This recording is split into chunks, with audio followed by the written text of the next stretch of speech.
কুরবানি ঈদের পর সবার ফ্রিজেই কিন্তু রান্না করা অনেকটা মাংস কিন্তু বাটিতে করে রেখে দেওয়া হয়, কারণ অনেক সময় মাংস খেতে খেতে আর ভালো লাগে না। এই জন্য এই মাংস দিয়ে অনেক মজার একটা রেসিপি আপনাদের সঙ্গে শেয়ার করব। তো মাংসটা আমি ফ্রিজ থেকে বের করে নিয়েছি, আর এদিকে চুলায় একটা কড়াই বসিয়ে দিয়েছি। অল্প পরিমাণে তেল দিয়ে দিলাম, কারণ মাংসে পর্যাপ্ত পরিমাণ তেল রয়েছে। এখানে একটা পেঁয়াজ কুচি দিয়ে দিয়েছি, এটাকে এখন ভালোভাবে আমি তেলে ভেজে নেব। এই রান্নাটা কিন্তু কম বেশি সবার বাসায় হয়ে থাকে, তারপরেও আমি আপনাদের সঙ্গে শেয়ার করলাম। এটা কিন্তু খেতে দারুণ মজার লাগে। অবশ্যই যারা এখনও ট্রাই করেননি মাস্ট বি ট্রাই করবেন। তো আমি সামান্য গোটা জিরে দিয়ে দিলাম এখানে, আর দিয়ে দিলাম 4টা এলাচ, আর দিয়ে দেব এখানে দারুচিনি। দিয়ে ভালোভাবে এটাকে ভেজে নেব। আর কোনো এক্সট্রা মশলা এখানে অ্যাড করার প্রয়োজন হবে না, কারণ অলরেডি আমাদের মাংসে পর্যাপ্ত পরিমাণ মশলা দিয়ে রান্না করা আছে। এই জন্য এক্সট্রা করে আর কোনো মশলা দিব না, হালকা পাতলা মশলা দিয়ে এই রান্নাটা রান্না করে নেব। তো আমার এটা ভাজা হয়ে গিয়েছে। এখন আমি সেদ্ধ করা আলু ম্যাশ করে পানি দিয়ে গুলিয়ে রেখেছিলাম, সেটা এখানে দিয়ে দেব। দিয়ে ভালোভাবে নেড়েচেড়ে এটাকে ভুনা করে নেব। এই রান্নাটা কিন্তু একদম চটজলদি হয়ে যায়।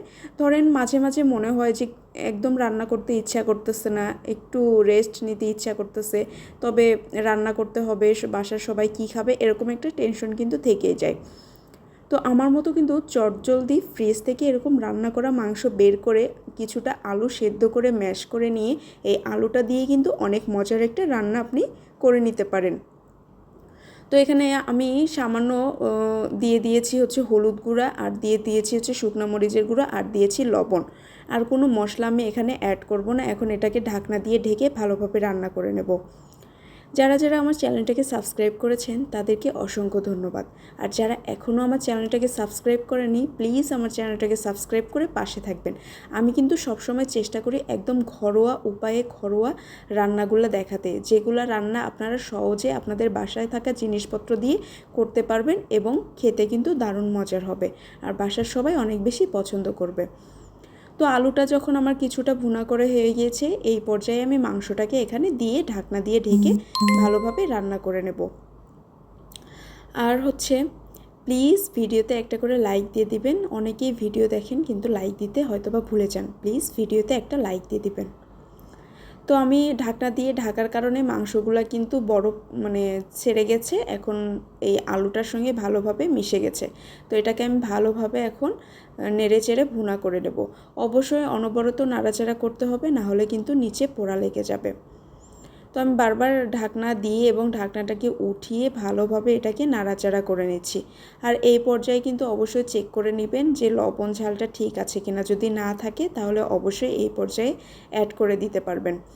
তো এখন এখানে আমি আমার এটা ভুনা করা হয়ে গিয়েছে। একদম বেশি অনেকটা সময় নিয়ে ভুনা করা যাবে না, তাহলে আলুর যে একটা আঠালো টেক্সচার এইটা কিন্তু নষ্ট হয়ে যায়। এই সময় কিন্তু এই রান্নাটা খেতে ভালো লাগে না।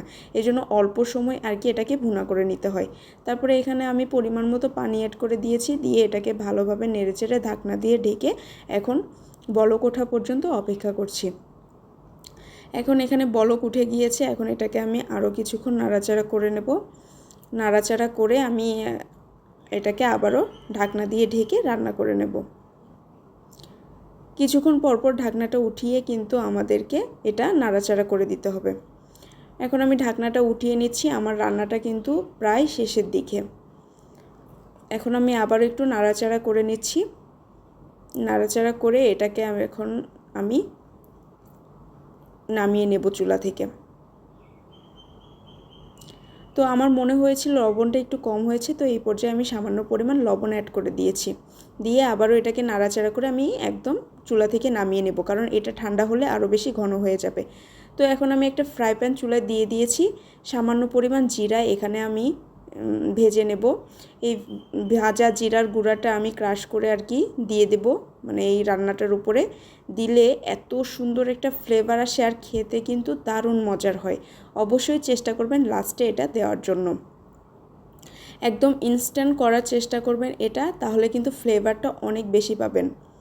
তো আমি এখন এটাকে ভালোভাবে ভেজে নিচ্ছি।